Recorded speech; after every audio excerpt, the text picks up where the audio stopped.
આજથી આપણે નવું ચેપ્ટર શરૂ કરવા જઈ રહ્યા છીએ. Paper C503 analytical chemistry, unit number 4 અને chapter number 2 introduction of complexometric titration.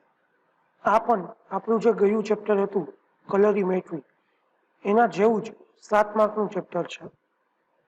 તો આમાં આપણે ક્વેશ્ચન ને આન્સર વાઇઝ સ્ટડી કરીશું. તો આપણો પહેલો ક્વેશ્ચન છે, how complex will be form.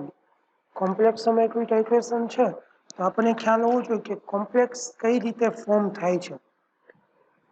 તો આપણને ખ્યાલ છે કે each metal shows two types of valency, કે દરેક મેટલ જે છે એ બે ટાઈપની વેલેન્સી બતાવે છે, બરાબર, અથવા વેલેન્સી ધરાવે છે. એક છે પ્રાઇમરી વેલેન્સી અને બીજી જે છે એ છે સેકન્ડરી વેલેન્સી. બરાબર, તો બે પ્રકારની સંયોજકતા જે મેટલ હોય છે તે દર્શાવે છે. યુઝિંગ પ્રાઇમરી વેલેન્સી, કે જે મેટલની પ્રાઇમરી વેલેન્સી છે એનો ઉપયોગ કરીને મેટલ જે છે એ આયોનિક બંધ બનાવે છે. બરાબર, using primary valency metal gives ionic bond, કે પ્રાઇમરી વેલેન્સીનો ઉપયોગ કરીને ટૂંકમાં આયોનિક બોન્ડ બનાવી શકે. આયોનિક બોન્ડ એટલે કેવા બોન્ડ? તો કે ધન અને ઋણ. દાખલા તરીકે NaCl છે તો Na ઉપર પ્લસ ચાર્જ અને Cl ઉપર માઇનસ ચાર્જ, તો એ જે બોન્ડ છે એને આયોનિક બોન્ડ કહેવાય. તો આ રીતે પ્રાઇમરી વેલેન્સનો ઉપયોગ કરીને મેટલ જે છે એ આયોનિક બોન્ડ બનાવે છે. After A satisfying primary valency by secondary valency, metals join with ligand. કે હવે જે સેકન્ડરી વેલેન્સીની વાત આવે ત્યાં મેટલ જે છે એ જોઈન થશે લિગેન્ડની સાથે કોઓર્ડિનેશન નંબરથી, સહસંયોજક નંબરથી. ટૂંકમાં મેટલ જે છે એ સેકન્ડરી વેલેન્સીથી લિગેન્ડની હારે જોઈન્ટ થશે અને આપણે જે કોમ્પ્લેક્સ છે એ બને છે. તો આ રીતે ટૂંકમાં પૂરેપૂરો કોમ્પ્લેક્સ જે છે એ બનતો હોય છે. કોમ્પ્લેક્સ એટલે કઈ રીતે? તો આપણને ખબર છે કે NaCl4 આવે, પછી PtCN4 આવે, તો એ બધાને કોમ્પ્લેક્સ કહેવામાં આવે છે. તો આ રીતે ટૂંકમાં કોમ્પ્લેક્સ ફોર્મ થતા હોય છે. તો આ ક્વેશ્ચન 1 કે 2 માર્કમાં પૂછી શકે. ત્યાર પછીનો બીજો ક્વેશ્ચન છે ડિફાઇન લિગેન્ડ, કે લિગેન્ડ એટલે શું? તો એના જવાબમાં આપણે કહી શકીએ the negative or neutral molecule which join with metal ion. બરાબર, કે જે મેટલ આયન હારે એવો કમ્પાઉન્ડ કે જે નેગેટિવ હોય અથવા તો ન્યુટ્રલ હોય, એ આપણે ખાસ યાદ રાખવાનું છે. કાં તો નેગેટિવ હશે, બરાબર, અથવા તો કેવો પાર્ટ હશે? ન્યુટ્રલ પાર્ટ હશે મોલેક્યુલનો.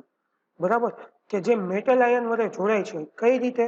તો કે કોઓર્ડિનેશન કોવેલેન્ટ બોન્ડથી, સહસંયોજક બંધથી જોડાય છે અને કોમ્પ્લેક્સ બનાવે છે. ટૂંકમાં એને લિગેન્ડ તરીકે ઓળખવામાં આવે છે.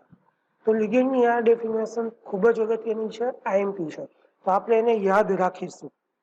ત્યાર પછીનો થર્ડ ક્વેશ્ચન છે, what is Lewis acid and Lewis base in complex. કે આપણે જ્યારે એસિડ બેઝની વાત કરતા હતા ત્યારે આપણને ખબર છે કે લુઇસ એસિડ અને લુઇસ બેઝ શું છે. તો હવે જ્યારે આપણે કોમ્પ્લેક્સની વાત કરીએ છીએ ત્યારે લુઇસ એસિડ અને લુઇસ બેઝ એટલે શું? તો કે the ion or atom or molecule in which accept electron pair, બરાબર, કે જે ઇલેક્ટ્રોન પેરને એસેપ્ટ કરે, ઇલેક્ટ્રોન પેરને એસેપ્ટ કરશે એને હંમેશા શું કહેવાનું? એસિડ કહેવાનું. અને donate electron pair is base. બરાબર, કોમ્પ્લેક્સમાં જે ભાગ છે ઈ ભાગ ઇલેક્ટ્રોન પેરને એસેપ્ટ કરતો હોય તો એ એસિડિક થશે, અને જે પાર્ટ ઇલેક્ટ્રોન પેરને ડોનેટ કરતો હશે એ બેઝ થશે. બરાબર, so metal will be Lewis acid and ligand will be base. કે કોમ્પ્લેક્સમાં શું હોય? તો કે બે પાર્ટ હોય, એક પાર્ટ મેટલ હોય અને બીજો પાર્ટ જે છે એ લિગેન્ડ હોય છે. તો મેટલ જે છે એ હંમેશા શું હોય? તો કે લુઇસનો એસિડ હોય, અને લિગેન્ડ જે છે એ શું હોય છે? લિગેન્ડ જે છે એ લુઇસનો બેઝ હોય છે. તો આ બે વસ્તુ આપણે ડેફિનેટલી યાદ રાખશું કે જે ઇલેક્ટ્રોન પેરને એસેપ્ટ કરે એ એસિડ થશે અને જે ડોનેટ કરશે એ બેઝ થશે. હવે જ્યારે કોમ્પ્લેક્સની વાત આવે ત્યારે મેટલ જે છે એ આપણો લુઇસ એસિડ થાય અને લિગેન્ડ જે છે એ આપણો લુઇસનો બેઝ થાય. બરાબર, તો આ ત્રણે ત્રણ ક્વેશ્ચન આપણી માટે ખૂબ જ અગત્યના છે અને આઈએમપી ક્વેશ્ચન છે. ત્યાર પછીનો ચોથો ક્વેશ્ચન, ડિફાઇન ચિલેટ. બરાબર, આપણે કિલેટ સંયોજનોને એવું ભણી ગયા હતા. તો ડિફાઇન ચિલેટ અથવા તો કિલેટ શું છે એ આપણે જોઈએ. તો એના જવાબમાં આપણે કહી શકીએ કે the ligand in which attach with metal ion by covalent coordination bond. કે લિગેન્ડમાં મેટલ આયન જે છે એ કોવેલન્ટ કોઓર્ડિનેશન બોન્ડ થી જોડાયેલો હોય, પણ કેટલી બાજુએથી? તો કે 3 અથવા તો 4 બાજુએથી. કેટલી બાજુએથી? 3 અથવા તો 4 બાજુએથી જ્યારે જોડાયેલો હોય છે તો એને કિલેટ કહેવામાં આવે છે. એ ખાસ અગત્યનું છે. એક કે બે બાજુએથી જોડાયેલું હોય તો એને કિલેટ ના કહી શકાય. 3 કે 4 બાજુએથી જો જોડાયેલો હોય મેટલ આયન લિગેન્ડની સાથે તો જ એને તમારે કિલેટ કહેવાનો છે. બરાબર, તો આ રીતે કિલેટ સંયોજનો તમે સમજાવી શકો. ત્યાર પછીનો most IMP question for 2 marks, give the condition for complexometric titration. કે કોમ્પ્લેક્સોમેટ્રિક ટાઇટ્રેશન આપણે જ્યારે પણ પરફોર્મ કરતા હોઈએ છીએ, બરાબર, આપણે એફઆઈએસઆઈમાં કોમ્પ્લેક્સોમેટ્રિક કરી જ ગયા છીએ. તો કોમ્પ્લેક્સોમેટ્રિક ટાઇટ્રેશન કરતી વખતે આપણે કઈ કઈ કન્ડિશનને અથવા ટર્મ્સને ફોલો કરવી પડે? કઈ કઈ કન્ડિશન એવી છે કે જે ફોલો કરવી પડે?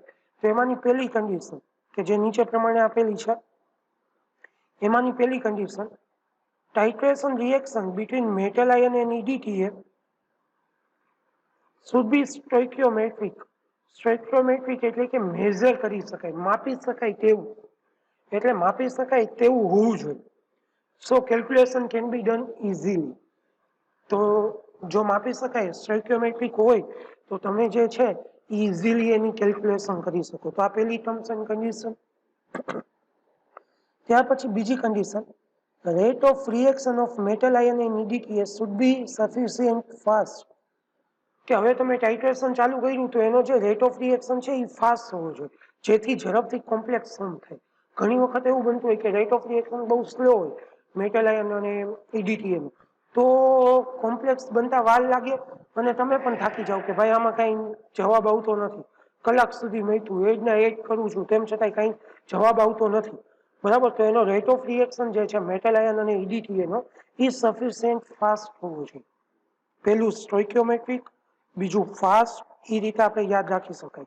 હવે થર્ડ વન છે, complex formed in titration should be stable. કે હવે જે કોમ્પ્લેક્સ બને છે એ સ્ટેબલ હોવો જોઈએ.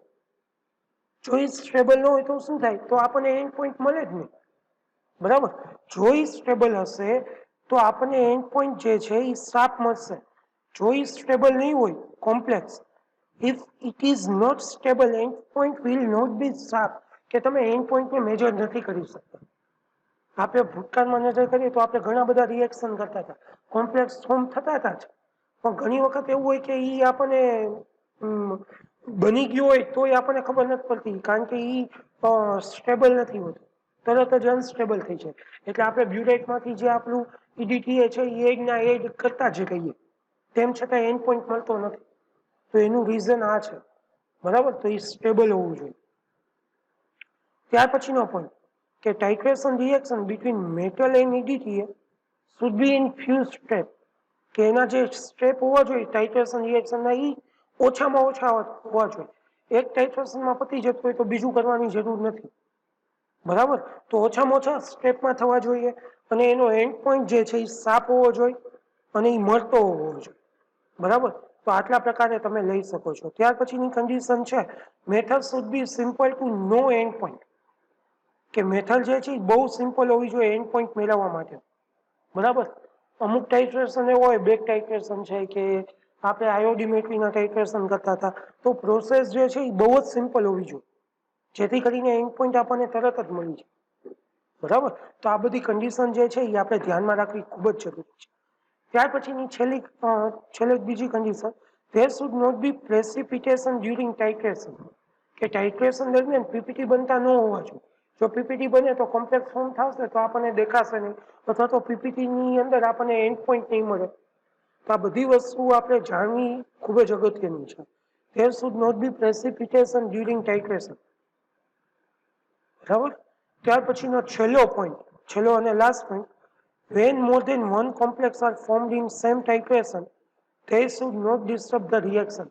કે ઘણી વખત એવું બનતું હોય કે એક કરતા વધારે કોમ્પ્લેક્સ બનતા હોય, પણ આપણે એ તકેદારી રાખવાની છે કે એ કોમ્પ્લેક્સ જે બને છે એક કરતા વધારે, એ ટાઇટ્રેશનને ઇફેક્ટ ડિસ્ટર્બ ન કરતા હોય.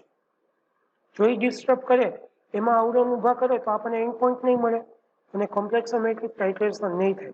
તો આ બધી ટર્મ્સ એન્ડ કન્ડિશન જે છે એ આપણા માટે ખૂબ જ અગત્યની છે કે તો આ બધી ટર્મ્સ એન્ડ કન્ડિશનને જો ફૂલફિલ કરીશું તો જ આપણે કોમ્પ્લેક્સોમેટ્રિક ટાઇટ્રેશન જે છે એ ડન થશે. બરાબર. તો હવે યાદ રાખવા માટે મેં તમને કીધું એમ કે સ્ટોઇકિયોમેટ્રિક હોવું જોઈએ, એ રીતે યાદ રખાય કે સફિશિયન્ટ ફાસ્ટ હોવું જોઈએ, પછી સ્ટેબલ ફોર્મ થવા જોઈએ, ત્યાર પછી ફ્યુઝ સ્ટેપમાં થવી જોઈએ, ત્યાર પછી મેથડ જે છે એ સિમ્પલ હોવી જોઈએ, પછી પ્રેસિપિટેશન ન બનતા હોવા જોઈએ, અને એક કરતા વધારે કોમ્પ્લેક્સ બને તો એ ડિસ્ટર્બ ન કરે. તો આટલા પોઈન્ટ છે એ આપણે યાદ રાખશું. આજના લેક્ચરમાં આપણે 5 ક્વેશ્ચન ભણી ગયા. એ 5 ક્વેશ્ચન્સ હવે આપણી આ જ રીતે આપણે ટૂંકમાં થિયરીને ફોલો કરશું. Thank you so much. આભાર.